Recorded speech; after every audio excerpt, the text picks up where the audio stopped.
여러분 안녕하십니까? 오늘 하나님 말씀 또 함께 나누겠습니다. 신명기 21장 6절로 9절까지 말씀입니다. 그 피살된 곳에서 제일 가까운 성읍의 모든 장로들은 그 골짜기에서 목을 꺾은 암송아지 위에 손을 씻으며 말하기를 우리의 손이 이 피를 흘리지 아니하였고 우리의 눈이 이것을 보지도 못하였나이다. 여호와여, 주께서 속량하신 주의 백성 이스라엘을 사하시고 무죄한 피를 주의 백성 이스라엘 중에 머물러 두지 마옵소서 하면 그 피 흘린 죄가 사함을 받으리니 너는 이와 같이 여호와께서 보시기에 정직한 일을 행하여 무죄한 자의 피 흘린 죄를 너희 중에서 제할지니라. 아멘. 어제에 이어서 오늘도 같은 내용입니다. 이스라엘 백성들이 가나안에 들어가기 전에, 약속의 땅에 들어가기 전에 이제 구체적인 하나님의 지침서를 받는데, 살인죄를 저질렀을 때 일어나지 말아야 될 일인데, 이런 살인죄가 일어났을 때 특별히 그 살인의 그 살인자를 알지 못할 때 어떻게 해야 하는가에 대한 말씀입니다. 자, 살인사건이 일어났습니다. 그러면 그곳에서 그 피살된 장소에서 가장 가까운 성읍의 장로들이 그 일 처리를 해야만 했습니다. 그 성읍의 장로들이 그 성읍에서 멍에를 매지 아니한 순결한 암송아지를 취해서 물이 항상 흐르는 곳으로 데리고 갑니다. 거기서 일을 한 번도 해보지 않은 송아지를 끌고 가서 그 송아지를 목을 꺾어서 그 살인자를 대신해서 죄의 대가를 치르게 하는 것입니다.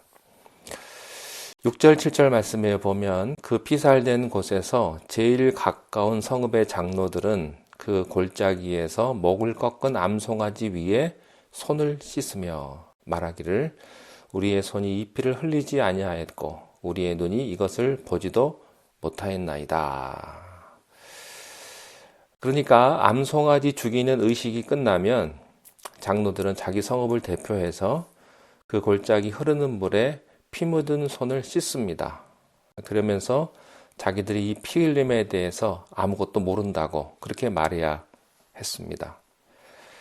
그 살인의 현장도 또 피 흘림의 현장도 보지 못했다고 소리를 내서 말을 해야 했습니다. 즉, 자기들이 살인자를 모르고 살인자를 방조하지도 않았고 이 현장을 보고도 그냥 방관하지도 않았다고 맹세해야 했던 겁니다.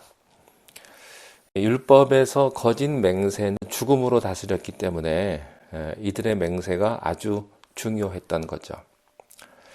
8절에 여호와여, 주께서 속량하신 주의 백성 이스라엘을 사하시고 무죄한 피를 주의 백성 이스라엘 중에 머물러 두지 마옵소서 하면 그 피 흘린 죄가 사함을 받으리니. 그렇습니다. 이것은 암송아지의 죽음을 살인자의 죽음으로 대신해서 속량물로 삼으시고 또 이스라엘의 이 죄에 대해서는 완전히 덮어달라고 하는 요청입니다. 자, 무슨 말씀을 하나님이 하시는지 대충 아실 것 같습니다.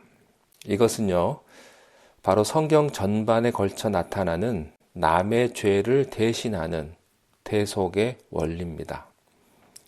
아무 죄 없으신 예수 그리스도께서 죄 있는 자들을 위해 죽으셨습니다. 그리고 그 피로 우리 불의한 죄인들의 죄값을 온전히 치르셨고요. 죽음의 심판에서 자유하게 해주셨습니다. 이 죄 없이 희생당한 흠없는 암송아지는 장차 인류의 죄를 대신 짊어지실 예수 그리스도를 상징하는 것입니다. 우리는 예수님의 피로 구원받은 사람들입니다. 예수님의 피가 아니고는 이 죄 문제를 해결할 수가 없었다는 거예요. 그만큼 죄 문제가 심각하다는 것을 인식하고 우리가요, 죄 문제를 쉽게 생각하지 말아야 합니다. 예수님의 보혈을 항상 묵상하는 것이 자기의 죄를 다룰 때나 형제의 죄를 다룰 때 우리의 확실한 동기부여가 되는 것입니다. 9절 말씀에 너는 이와 같이 여호와께서 보시기에 정직한 일을 행하여 무죄한 자의 피 흘린 죄를 너희 중에서 제할지니라. 이제 모든 의식을 다 마침으로써 구속과 용서를 얻게 되었습니다. 여기서 중요한 것은요, 무죄한 자의 피 흘린 죄를 너희 중에서 제할지니라. 살인자가 누군지 모르는데 그 공동체 사람이 살인자가 아닌데도 그렇게 해야 된다는 것은 무슨 뜻이겠습니까? 그 공동체가 서로에게 책임이 있다는 거예요. 하나님은 우리가 거룩한 공동체 안에서 서로를 영적으로 붙잡아주고 돌보아주고 성장시킬 책임을 주셨습니다. 하나님의 백성들은 이 공동체 안에서 서로를 거룩과 사랑으로 묶어줄 책임이 있습니다. 그런데 살인사건이 그들 코앞에서 발생한 거예요. 비록 그들이 직접 행한 죄가 아니라 할지라도 하나님의 공동체 안에서 우리가 서로를 사랑과 거룩으로 붙들어줄 책임을 놓친 겁니다.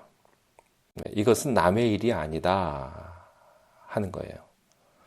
여러분, 남의 집 자식이 도둑질 하다가 걸렸습니다. 도둑질을 했어요. 이것은요, 그 집에만 문제가 아니고 이것을 방조하고 자녀를 잘못 가르친 모든 부모의 문제인 것이죠. 공동적인 책임이라는 것입니다. 여러분, 우리 교회 안에서 어떤 문제가 발생을 했어요. 여러분하고 상관이 없습니까? 내가 그 일을 하지 않았으면 나와 아무 상관이 없습니까? 그렇지 않아요. 우리가 하나의 공동체 안에 있다면 그것은 공동 책임이 있는 겁니다. 모두 함께 하나님 앞에서 책임이 있고요. 또 모두 함께 화해를 구해야만 하는 겁니다.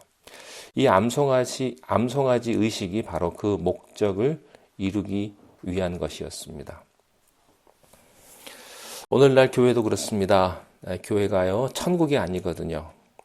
천국을 바라보는 백성들이 모인 곳이지 천국이 아닙니다. 예수님의 보혈로 용서받은 죄인들이 모여 있는 것입니다. 그런데 우리가 아직도 옛사람이 살아있어요. 마귀가 호심탐탐 우리를 유혹하고 공격을 합니다. 특별히 교회에서 하나님의 일을 많이 하는 사람을 심하게 공격을 합니다. 교회 그냥 잠깐 왔다 갔다 하시는 분들은요, 마귀가 건드리지도 않아요. 그러나 교회에 봉사 많이 하고 기도 많이 할수록 더 심하게 공격을 합니다. 그래서요, 한번 사건이 터지면 그 한 사람의 일로 교회 전체가 시험에 들고 무너지기도 합니다. 신약에 나오는 초대교회들도 그랬어요. 우리가 초대교회를 이상적인 아주 아름다운 교회를 생각하는데요. 그렇지 않습니다. 바울 서신에 나오는 고린도 교회, 골로새 교회, 이런 교회를 보면 교회 안에서 얼마나 문제가 많은지, 교회 안에서 교인들끼리의 불륜, 또 돈으로 사기치고 우상 숭배하고 타당 만들고 이런 일들이 비일비재로 일어났습니다. 그런데 중요한 건 초대교회가 문제가 없는 교회가 아니라 문제가 생겼을 때 사도 바울이나 요한이나 베드로가 즉각적으로 장로들에게 명령을 해서 문제를 해결했다는 것입니다. 여러분, 우리가 세상을 살다 보면 몸이 아플 수도 있죠. 다칠 수도 있고요. 아프면 즉각적으로 상처를 도려내고 해결하면 돼요. 우리는 주님의 몸입니다. 그렇기 때문에 우리 몸의 지체끼리 서로 한쪽이 아프면 모든 것을 함께 느껴야 되는 거예요. 이런 일이 일어났을 때 우리는 당사자들을 손가락으로 가르치면서 비난하고 자기는 아무 책임도 없는 듯 그렇게 나이스한 이미지를 자기는 유지하려고 하면 안 되는 거죠. 우리는 주님이 머리 대신 교회 지체들이기 때문에 다 연결되어 있거든요. 우리 형제 중에 하나가 살인죄를 졌다면 또 넘어지고 죄를 지었다면 그런 사태가 이르도록 우리가 제대로 기도하지 못하고 경고하지 못하고 또 그 사람을 영적으로 관리하지 못한 책임이 우리 모두에게 있는 겁니다. 그때 공동체 전체가 가슴 아파하며 주님 앞에 회개하고 엎드려야 하는 겁니다. 누가 이런 죄를 졌다고 가십으로 소문 퍼뜨리는 게 아니고요. 내 안에 있는 죄가 그 형제에게는 드러났을 수도 있어요. 나의 죄가 그 사람을 통해서 나타날 수도 있는 겁니다. 우리가 한 몸이라고 하는 것은 그렇게 무서운 거예요. 축복도 전염이 되지만 반대로 죄도 순식간에 번져가거든요. 말씀을 보니까 무죄한 자의 피 흘린 죄를 너희 중에서 제할지니라. 예수 그리스도의 보혈의 공로로 죄 문제가 해결받고 하나님과 화목하지만 동시에 이것이 공동체 전체로 번지지 않도록 정신을 차리라는 것입니다. 우리의 과거의 죄 문제가 해결이 되면서 동시에 전체를 향한 영적인 경고인 것입니다. 저 형제가 이 문제로 넘어질 수 있다면 너희 중에 그 누구도 넘어질 수 있다. 그러므로 우리 안에 있는 죄의 잠재력을 회개하라는 그런 하나님의 워닝 사인으로 이것을 봐야 합니다. 그래서 주님의 임재 앞에서 우리는 스스로를 다잡아야 하는 겁니다. 죄를 방치하는 것은 그 죄를 덮어주시는 십자가의 보혈을 모독하는 것입니다. 그래서 철저하게 회개해야 돼요. 가볍지가 않습니다. 그래서 영적인 리더들은 하나님이 교회 권위로 세우신 그런 리더들은요, 또 목회자들은 하나님이 세우신 거룩의 원칙을 가지고 그 원칙으로 교회를 다스려야 하는 겁니다. 가슴 아프더라도 신속하고 단호하고 또 조용하고 분명하게 다스리고 이것을 사람들이 보고 각성하도록 해야 됩니다. 어떤 사람은 이렇게 말합니다. 아휴, 교회가 사랑으로 다 덮어야지. 그렇지 않습니다. 거룩이 없는 사랑은 기초공사를 하지 않고 집 짓는 것과 똑같아요. 그렇게 사랑으로 다 덮을 것 같으면 십자가에서 주님이 돌아가실 필요도 없지요. 그냥 덮여주면 되지요. 무엇으로 덮습니까? 예수 그리스도의 피로 덮는 겁니다. 그렇기 때문에 우리가 이 죄의 문제를 쉽게 생각하면 안 됩니다. 한 형제의 문제는 우리 공동체 전체의 문제이기 때문입니다.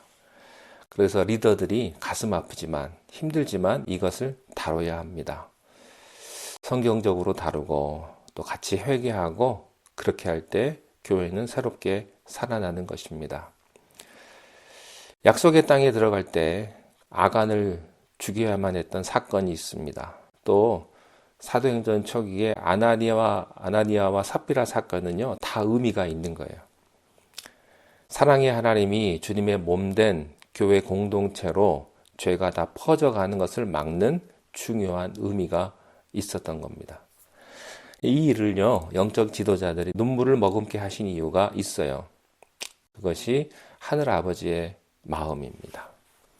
회초리를 드는 아버지의 마음은 아프지만 이것을 우리가 가슴에 품어야 하는 것입니다.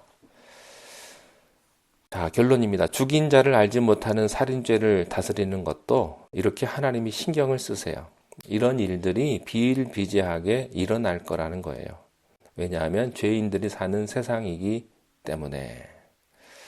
그러나 놀라지 말고 강하고 담대하게 하나님의 원칙대로 주님의 몸된 교회를 지켜 나가야 하는 것입니다.